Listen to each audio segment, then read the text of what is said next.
কালকে এই গুজ্জু ভাইরা আমাদের ঘাড় ধরে বাংলা থেকে বার করে দেবে শুধুমাত্র ওদের ভোট দেওয়া হয়নি বলে। সেটা পুলওয়ামা থেকে পাহেলগাম, সর্বত্র জায়গায় বিজেপির সরকার লাঞ্ছিত করছে আমাদের ভারতের নাগরিকত্বকে।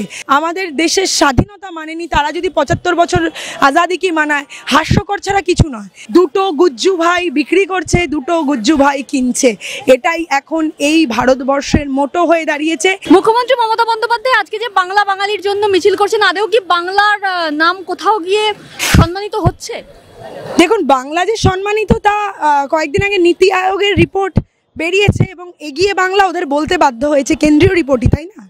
তো এটা মুখ্যমন্ত্রী মমতা বন্দ্যোপাধ্যায়ের নৈতিক জয়। আর কথা রইল যদি বাঙালির সম্মানের, বাঙালি সম্মান ছিনিয়ে আনতে জানে, যা মুখ্যমন্ত্রী মমতা বন্দ্যোপাধ্যায় আগামী দিনে আনছে এবং বর্তমানেও এনেছে, এবং যার কারণে এই গুজ্জু ভাইরা বিজেপির মতো দল ভয়ে ভীত সন্ত্রস্ত হয়ে যেখানে যেখানে ডবল ইঞ্জিনের সরকার রয়েছে সেখানে সেখানে বাঙালিদের লাঞ্ছনা করছে, ভয় দেখানোর জন্য পুশব্যাকের রাজনীতি করছে। আমরা দেখেছি গত দিনগুলোতে যে সুভাষচন্দ্র বোসের মতো সন্তান যে বাংলা থেকে জন্মেছে, সেই বাংলাকে যদি অপমান লাঞ্ছনা করা হয়, সেই বাংলা চুপ থাকেনি। এবং বর্তমানে মুখ্যমন্ত্রী মমতা বন্দ্যোপাধ্যায়ের নেতৃত্বে এই বাংলা সুরক্ষিত এবং তার হাত ধরেই এই বাংলার যে সম্মান লাঞ্ছনার কেড়ে নেওয়ার চেষ্টা করছে, সম্মান কেড়ে নিচ্ছে বিজেপির দল, সেই সম্মান ফিরে আসবে। এবং মুখ্যমন্ত্রী মমতা বন্দ্যোপাধ্যায় শিক্ষা প্রতিষ্ঠান থেকে শুরু করে কর্মসংস্থান একাধিক জায়গায় আমরা দেখতে পাচ্ছি বিভিন্ন সময় কিন্তু যারা শিক্ষার্থী রয়েছে, যারা কর্মচারী রয়েছে, তাদের উপর আক্রমণ হচ্ছে, তাদের ধর্ষণ হচ্ছে। সুরক্ষা কোথায়? হ্যাঁ, আমরা দেখলাম উড়িষ্যায় হয়েছে একটা খুবই নক্কারজনক। বাংলায় উড়িষ্যায় এত বড় ঘটনা ঘটে গেল ডবল ইঞ্জিনের সরকারে, জঘন্য থেকে জঘন্যতম ঘটনা। বাংলাকে এড়িয়ে যাচ্ছেন, বাংলাকে এড়িয়ে একদমই যাওয়া হচ্ছে না।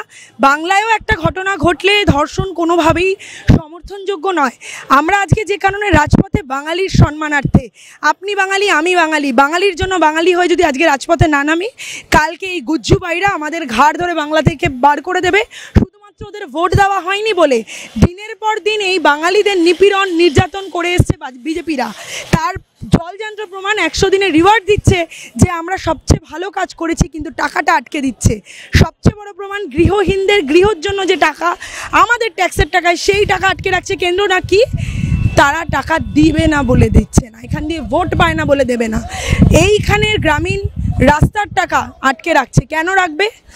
আগে উত্তর দিক বিজেপি সরকার, আমরাও ভোটে ময়দানে নামি, আমরাও ভোট দেই। এই গণতান্ত্রিক দেশে বাংলাকে বঞ্চনা কেন করা হবে, তার মুখ হিসেবে মমতা বন্দ্যোপাধ্যায় দাঁড়িয়েছেন। বাংলার হয়ে, বাঙালির মানুষের হয়ে ছিনিয়ে আনতে, যার জন্য 100 দিনের টাকা এবার আগস্ট মাস থেকে আমরা পাবো শুনেছি। এবার দেখা যাক কতটা কি কার্যকর হয়, কারণ অভিষেক বন্দ্যোপাধ্যায় দিল্লি পৌঁছেছিলেন, আমাদের হাজার হাজার কর্মীরা দিল্লি। একটু আগেই ভোট ব্যাংকের কথা আপনারা বলছিলেন, কোথাও গিয়ে কি এই যে এনআরসি সিএ হবে এবং ভুয়ো ভোটার বাদ যাবে, এই জন্যই কি মুখ্যমন্ত্রী পথে নামছেন?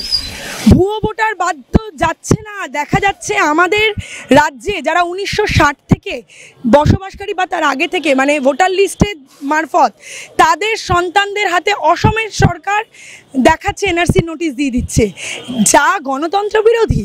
এইটা তো করতে পারে না নৈতিকভাবে কোনোভাবে। অন্য রাজ্য কিভাবে আমার রাজ্যে ডিটেনশন ক্যাম্পে পাঠানোর নোটিশ দিতে পারে? আপনারা আগে সেটা বলুন। আর আমাদের ভুয়ো ভোটার কি করে হবে? একই কপি এপিক কার্ড, যে নাম্বার, যে এপিক কার্ডের জন্য মমতা বন্দ্যোপাধ্যায় রাস্তায় নেমেছিল সচিত্র পরিচয়পত্রের জন্য, সেই এপিক কার্ডে স্ক্যাম ধরা পড়লো এবং নির্বাচন সরকার সেটা নিজের হাতে স্বীকার করলো, নিজের মুখে স্বীকার করলো নির্বাচনের যে হ্যাঁ আমাদের ডবল করে এন্ট্রি রয়েছে এপিক কার্ডের। তো এত বড় দূরদৃষ্টিতা সম্পন্ন ব্যক্তি হচ্ছেন আমাদের মুখ্যমন্ত্রী মমতা বন্দ্যোপাধ্যায়। তিনি আগামী দিনে শুধু বাংলা নয়, গোটা ভারতবর্ষকে পথ দেখাবে, কারণ বাঙালি যা ভাবে তা ভবিষ্যতে ভারতবর্ষ ভাবে এবং তারপরে পৃথিবী ভাববে। শ্রমিক ভট্টাচার্য বলছেন বিজেপি ধর্মের রাজনীতি করে না। ওনারা আগে ওনাদের দলের এজেন্ডাটা ঠিক করুক। এক নেতা বলছে ধর্মের রাজনীতি করে না, কিন্তু ওনাদের তো আরএসএস আর হিন্দু মহাসভাকে কেন্দ্র করেই এই ব্রেন চাইল্ড হচ্ছে বিজেপি, তাই না? তো যারা এদের ব্রেন চাইল্ড, যেই হিন্দু মহাসভার কোনো কন্ট্রিবিউশন ছিল না, যারা আমাদের দেশের স্বাধীনতা মানেনি, তারা যদি ৭৫ বছর আজাদি কি মানায়, হাস্যকর ছাড়া কিছু নয়। যারা বঙ্গভঙ্গের বিরোধিতা করেছিল, যারা আমাদের বঙ্গভঙ্গের সময় বঙ্গকে পুশ করছিল যে যাতে আমরা বাংলাদেশে চলে যাই, মুসলিম লীগের হাত ধরি। সেইটা ওদের কাজটা কমপ্লিট হয়নি। বারবার দেখা গেছে বাংলার বিরোধিতা করতে, এই তখন হিন্দু মহাসভা থেকে শুরু করে এখন বিজেপি, তাদের এজেন্ডা একই, বাংলা বিরোধিতা করা, শুধু নিজেদের স্বার্থ গোছানো, হিন্দুর নামে উচ্চবর্ণের রাজনৈতিক চক্রান্ত করা, নিম্নবর্ণের মানুষকে নিপীড়ন করাই বিজেপির কাজ। সে হিন্দু হোক মুসলিম হোক, তারা শুধু উচ্চ বর্ণের কিছু মাথাকে নিয়ে এই ভারতবর্ষে বাস করতে চায়। দুটো গুজ্জু ভাই বিক্রি করছে, দুটো গুজ্জু ভাই কিনছে, এটাই এখন এই ভারতবর্ষের মোটো হয়ে দাঁড়িয়েছে। ধিক্কার জানাই যেখানে যেখানে বাংলার মানুষকে অপমান করা হয়েছে, লাঞ্ছনা দেওয়া হয়েছে, সেই সরকারকে তারা মানুষ হিসেবে বা এই ভারতবর্ষের নাগরিক হিসেবে সুরক্ষা দিতে ব্যর্থ বারবার প্রমাণিত হয়েছে। সেটা পুলওয়ামা থেকে পাহেলগাম, সর্বত্র জায়গায় বিজেপির সরকার লাঞ্ছিত করছে আমাদের ভারতের নাগরিকত্বকে। বিদেশের মাটিতে দাঁড়িয়ে লাঞ্ছনার শিকার হচ্ছে। আমাদের দেশের সিজফায়ার হয়ে যায়, দেশ থেকে কোনো নোটিশ আসে না, আসে পররাষ্ট্র থেকে নোটিশ যে আমাদের সিজফায়ার হয়ে গেল কাশ্মীরের সাথে, কাশ্মীর এবং পাকিস্তানের যে যুদ্ধ লড়াই লেগেছিল। কেন আমাদের নিজেদের স্বাধীনতা কেন অন্যের হাতে তুলে দেওয়া হচ্ছে? মোদিবাবু, আপনি জবাব দিন। আপনাকে জবাব দিতে হবে, কারণ সাধারণ মানুষের ভোটে আপনি ওই ক্ষমতায় রয়েছেন। যতদিন আপনি ক্ষমতায় থাকবেন, এখন কেন আর আপনি টক শোতে আসেন না? যতদিন প্রধানমন্ত্রী হননি সব প্রশ্নের উত্তর আপনি দিতেন। আজ যে প্রশ্ন করে সেই সাংবাদিক হারিয়ে কেন যায়?